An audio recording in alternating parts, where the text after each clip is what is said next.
Thank y'all for being here. My name is Randy Meyer, the interim superintendent, and this is our first of several community information sessions about the voter-approved tax rate election. So we've had some challenges here in the district. Our biggest challenge is we have more students, about 13,000 students, than we do teachers growing up in our community to teach our kids. And so every year, to fill all of our teacher vacancies, we have to go out to other districts and other communities and get teachers to come here to be able to fill. We have about 125 to 135 vacancies every year. Teachers leave because of retirement, some are getting out of the profession, some are relocating, and so trying to find 135 teachers every year to relocate to Victoria is one of our challenges. And we are growing a number of our own. We're trying to really improve that, but it still takes outsourcing basically to bring folks in. And when we look at what we pay teachers in Victoria compared to what other districts around the state are paying, we've been running about $7,000 below the state average. So when we are in job fairs trying to get brand new kids out of college to come and be a teacher here, we're competing with districts that are in the Austin, San Antonio, Houston markets that are really starting to pay almost at $60,000. And so it's very difficult to convince them to relocate and start their careers here in Victoria.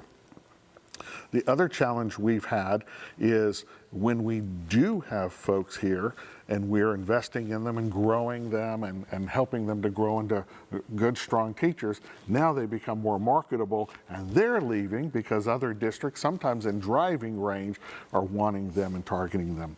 The other challenge we've had in Victoria for a while is we have aging facilities, and we have been trying to make all the repairs to our aging facilities and pay people out of the same bucket of money, and it just hasn't gone far enough for either. So last year at this time, our school board formed a subcommittee of 3 trustees who went around and asked the community, give us your input. What do you want to see us do?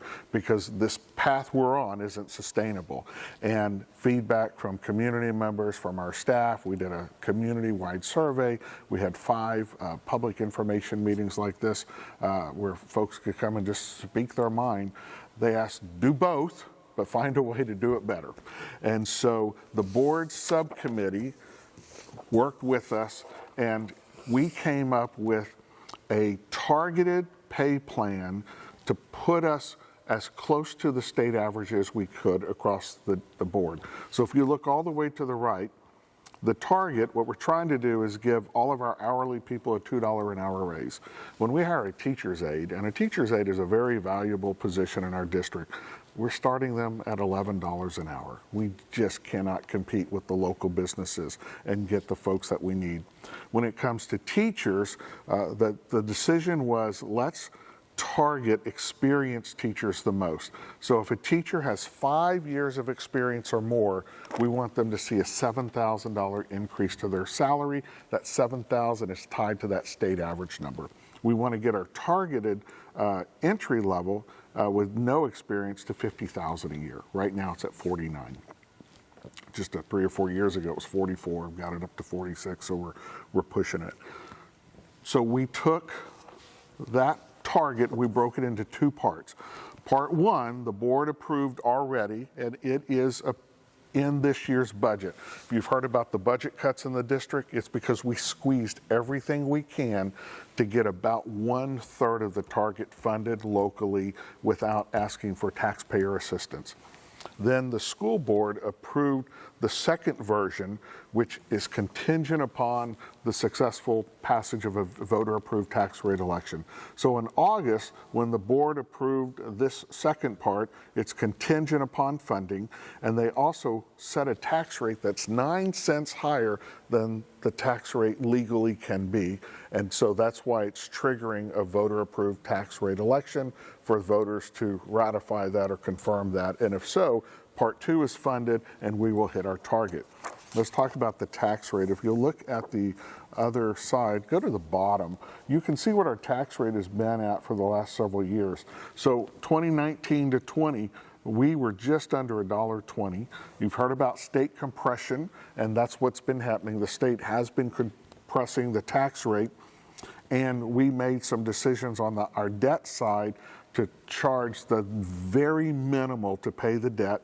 So we got our tax rate down this past year that we're just wrapping up down to just under 81 cents. So the tax rate in the last 5 years has dropped 39 cents. Now values have increased, and the homestead exemption and all has helped some.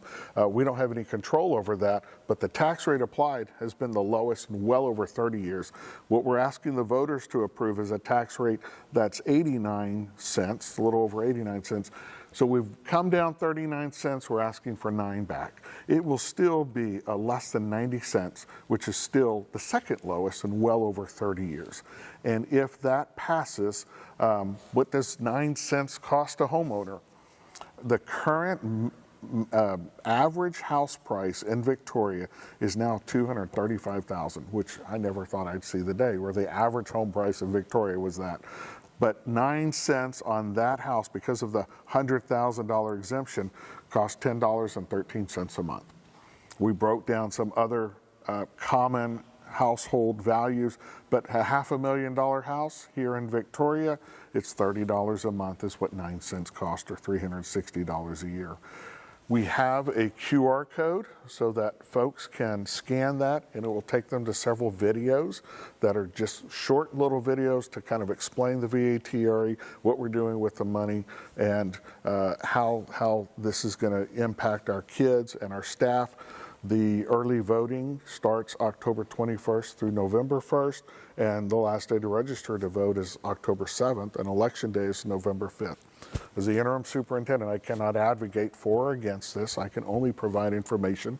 The information that developed this came from our school board, community input, staff input, and that 9 cents will generate about $7 million, which is what it will cost to fund the second part of this. This is really about an $11 million lift to pay across our district. Most of the pay increase, over 50%, goes to teachers. The smallest part goes to the administrative, because all of our maintenance and food service and custodians, they'll all see a $2 an hour increase if this passes. Entertain any questions. Messaging, what are we doing, like, for people to understand that this isn't a bond issue? I think we've had bond issues that have not gone Correct. well in the past because it maybe was too bundled, or lots of different reasons. Is there a, I know you can't advocate one way or another, is there an advocating body out there that's Actually, doing we have a citizen right here who's an advocating body. Hey, Kobe, I'm Dale Shook. Colby Lindsay, nice to meet you. Kobe, I am part of the Republican Party. That's not necessarily what we're here about, but Republicans generally make up 78% of the voting public.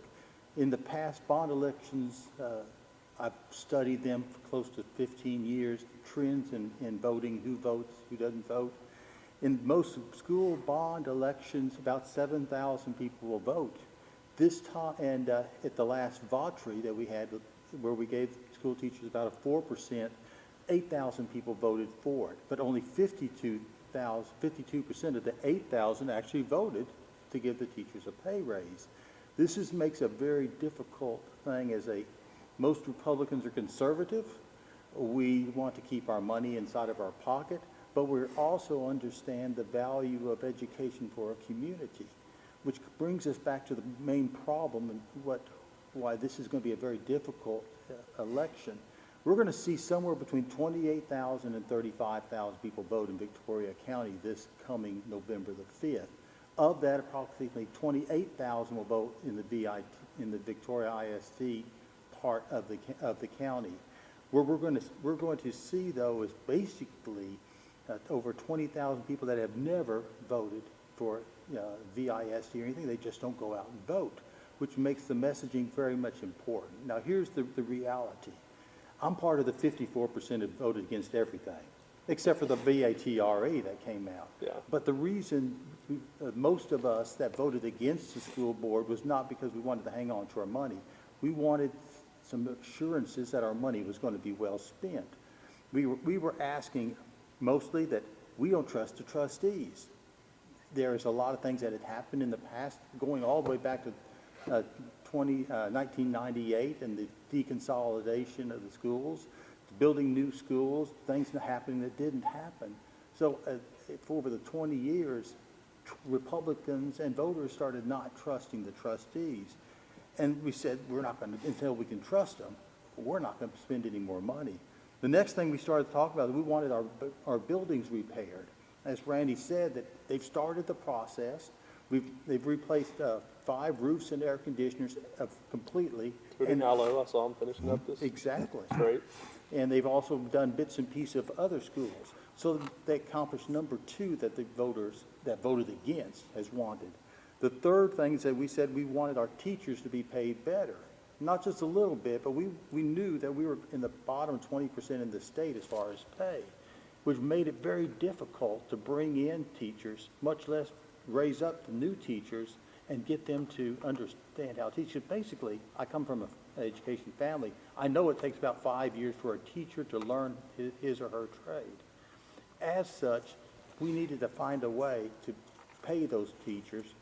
A fourth thing, we were saying that we wanted better discipline in the schools.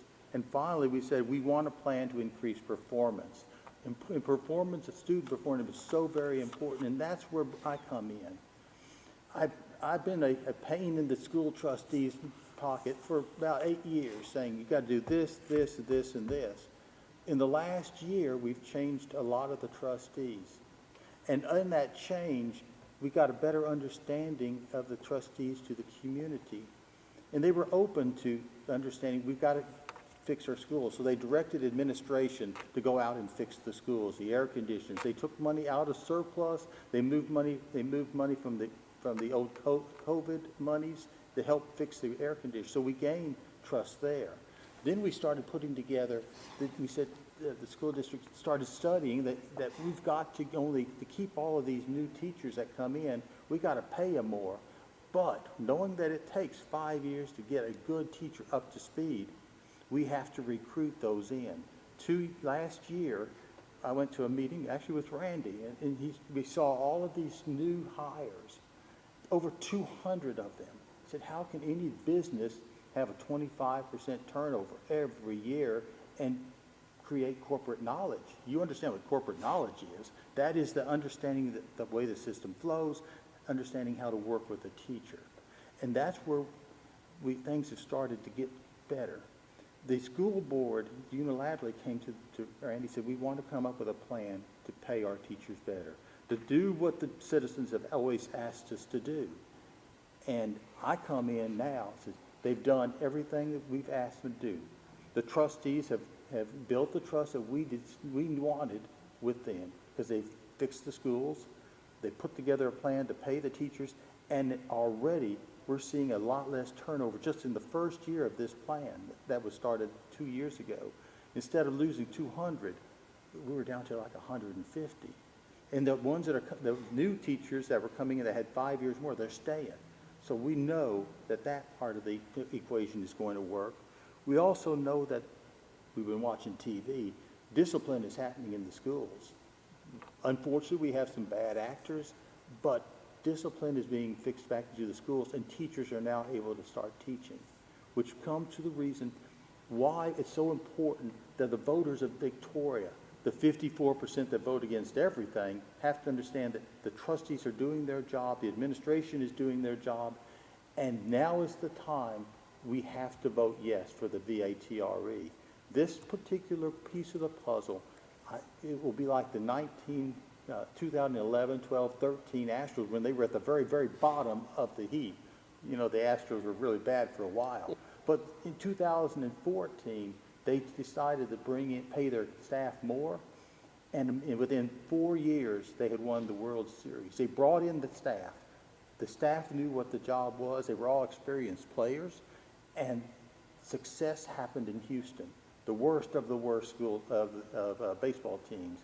And I am confident with this VATRE as the beginning step, we're going to be able to fix our schools by the 54% voting no, and the other 46 that have always supported our schools saying things are really going well. And I would not be a bit surprised to see way over 70% voting for this. We're doing this on a shoestring, we're putting out our group is called Invest in Ed Victoria. And our first step is to start putting out digital billboards. We'll be having 11,000 coming up throughout the Victoria, reminding people the day to vote and how important it is. We've got a lot of the folks that are helping us. Gary Moses is an old-time teacher. He's with our group, and he'll be supporting us. Good ambassador, yes. Very good ambassador. So as the member of the voting public, tell your friends that Victoria is no longer going to be the basket case. Victoria has a plan. ISD is going to build our city and rebuild our businesses by bringing in educated students that can fill the jobs that we need to fill. And I'm very hopeful that everyone will vote for the VATRE on November the 5th. As far as district information getting out, this is the first of 9 Which was great. I got public the text. information. We've got them spread out throughout the town, and hopefully we'll have more and more turnout as we get closer and people are talking about it, curiosity. I'm out at every civic group that will have me to present. I'm presenting at every single faculty and department meeting, the information. I will go anywhere, everywhere that folks would like to learn about this, so that 1 by 1, 10 by 10, 100 by 100 people will at least know what it is, why we're doing it, and when they decide whether or not they're for or against it, at least they'll have the best information they can. Our almost 13,000 students, many of them will stay here in Victoria, and they're going to need to be in the workforce. They're going to need to be model citizens and contribute to this community. And so it is imperative that they have the very best we can provide. And what we know is an experienced teacher from day one knows how to help a child who's fallen behind. They know how to handle classroom management. They also know how to help parents who are struggling at home with discipline at home. And so experience matters. And as we are growing up our new teachers that are taking the chance of being a part of VISD, we want to keep them. And a lot of them are from Victoria that we've recruited, and we want to keep them here in our area.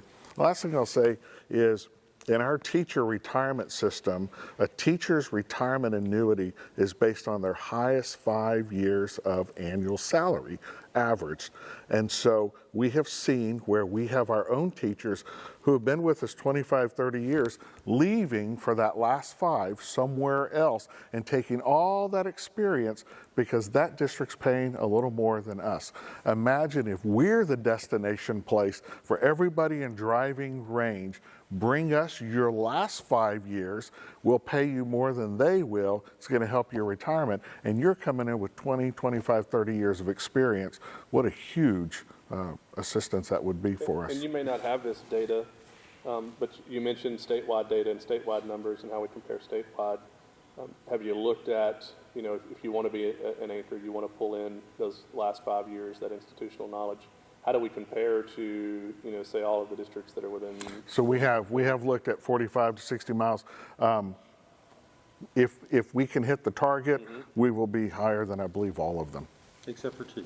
Yeah, sure. In my studies, we're going to be a little bit below Port Lavaca, Calhoun, and a little bit below Gregory, Portland. What? But everybody else, I haven't found a district. Well, and there's a reason why they can pay more. It's a very circular argument that you're going to get into. I was with the EDC last week, and there are multiple multinational large firms that are looking to co-locate facilities on the Gulf Coast. Gregory Portland's probably benefited more than anybody else, increasing their tax base, and Calhoun County's right there behind.